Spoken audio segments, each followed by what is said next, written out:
The targeting of China, the schemes to keep China down and subservient. Please go the link below to Brian's channel to get the full video on how the US government is using the media and its NGOs to cause chaos in China to prevent China from growing stronger. Okay, so I think I want to talk more about what's going on in Hong Kong. And I think it's important, the story of Hong Kong, because what has happened in Hong Kong, the transition, is now being used by the West, by Western governments and their media, to warn people about a potential transition in Taiwan. And at first, I just want to know, how long have you actually been in Hong Kong? Well, I've been here since the 1980s and travel around the region a lot, so including in Taiwan and mainland China. So, yeah. So you've actually seen the whole transition, basically the handover, and then the protests, all of the protests up until today. Yes. Can you just kind of give an abbreviated history lesson? Yes. So Deng Xiaoping cooked up this system called One Country, Two Systems. He cooked it up actually for Taiwan. It wasn't for Hong Kong, it was for Taiwan. And the idea was that other countries like the US, the West generally, like to put their ideologies on the world. You know, they pay money to push their brand of democracy on the world. But China, no, didn't even push its brand of governance on itself. You know, they had special administrative zones all over the place with different forms of government. So they said, look, we can have Taiwan as a one country, two systems thing. They can do whatever they like, you know, as long as they stay part of the family. And then when Hong Kong's deadline started to come up, they said, let's use the one country, one country, two systems family thing in Hong Kong. So they did. Now, the problem occurred around 2017, 2018, when Taiwan got so friendly with mainland China that people were saying, we can do the one country, two systems thing. Look at Hong Kong. Hong Kong is thriving. Hong Kong, at that stage, had overtaken the UK in GDP per capita. So, you know, it was doing so well. It was peaceful. It was incredibly low crime. And it just been declared by the Lancet as the healthiest place in the planet, healthiest place on the planet. So the Taiwanese are saying, hey, this is good. We should do that. That's when the US decided, okay, we need to stir up trouble. And of course, then they stirred up trouble in Hong Kong to scare off the Taiwanese. They did this thing we call, I don't know the official name, we call it the Ring of Pain. So there's Xinjiang on one side, Tibet here, Hong Kong and Taiwan, and stir up trouble in these places to create a ring of pain for China. And so the DPP, the party, the pro-America party in Taiwan, its popularity was plummeting in 2019. And so it stirred up trouble in Hong Kong to make sure that DPP would get another bite of the cherry. And it worked. The DPP then was re-elected after the Hong Kong civil unrest. So, and now it looks like the DPP is losing popularity again. So, of course, it's just a matter of waiting. Something's going to happen which can be blamed on China. But people are getting more skeptical now, thanks to people like you and myself and a lot of others. People are getting a bit of healthy skepticism, and that's a good thing. So it makes it harder to trick us. I think that's actually a very good overview. There were actually US-backed protests in Hong Kong in 2014, right? I remember at that time identifying people like Joshua Wong, who would be a key player in 2019. Again, they would reuse him. They would roll him out again.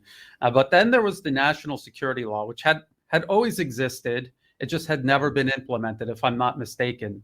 And they finally implemented it, and they used it to uproot all of the US-backed agitators, opposition parties that were basically, they were physically in Hong Kong, but they were operating out of Washington, which is an absurdity. If you're talking about democracy and self-determination, this was being determined in Washington. It's the opposite It was foreign interference in its purest form.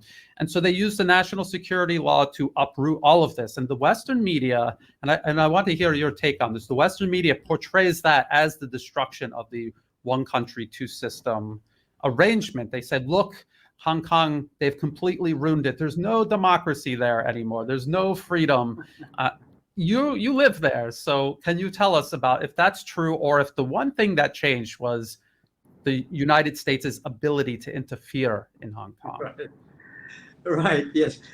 There was a national security law called, it was known as Article 23, and they tried to implement it about 20 years ago, and we were told this will destroy all press freedom. So I got there, kids on my head, kids in the strollers, and we marched, hundreds of thousands of us all marched to stop this this bill that would kill the freedom of the press, kill the right to protest. Anyway, afterwards, I read it. It didn't mention freedom of the press at all. There was no mention. It didn't stop protests at all. So I thought, wait a minute, why did we have to stop this? Who was stopping it? And it was a group called the Hong Kong Human Rights Monitor, organizing these protests. Much later, discovered that the salaries for Human Rights Monitor was paid by a group called the NED, National Endowment for Democracy. So, okay, so it was the CIA basically again. So that was 2003. So 2020, the National Security Bill, which is it's separate from the Article 23, but overlapping. National security law was passed in Hong Kong, and all the Western media said, this will ban all protests in Hong Kong, look. Anyway, I read it. It mentions the word protests once, only once. And that line says, the right to protest is protected. So it only mentions protest once, and that's to protect the right to protest. So all this rubbish saying that all protests have been killed by the national security law of Hong Kong, it's complete fantasy. It's complete fantasy. It's completely unjustifiable. And you can say to any journalist, show me the line where protests are banned, and they won't be able to, because it doesn't exist. It literally is not in there. As for press freedom, every time I meet a working journalist in Hong Kong, I move the conversation to, so what articles of yours has the government banned? And of course, it doesn't happen. In fact, Hong Kong has one of the freest presses in the world. I'll give an example. There's this horrible, horrible website called 9gag, right?